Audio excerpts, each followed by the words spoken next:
Səbail rayon polis idarəsi 41-ci polis bölməsinin əməkdaşlarının həyata keçirdikləri əməliyyat zamanı 32 yaşlı Ülvi Rüstəmli narkotiklərin qanunsuz dövriyyəsində şübhəli bilindiyi üçün saxlanılır.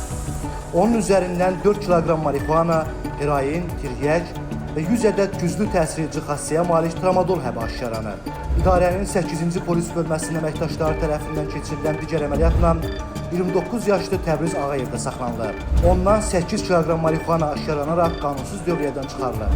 Saxlanılan hər iki şəxs ifadəsində narkotikləri sosial şəbəkədə tanış olduqları, şəxsiyyətləri istintaqla araşdırılan İran vətəndaşlarından aldıqlarını və maddi qazanc müqabilində əvvəlcədən təyin olunmuş yerlərdən götürüb ayrı-ayrı ünvanlara çatdırmağı planlaşdırdıqlarını bildiriblər. İran vətəndaşı olan Salihdən külli miqdarda narkotik, patrik, kakos, nəşə, dərman götürürəm. Faktlarla bağlı araşdırma aparılır.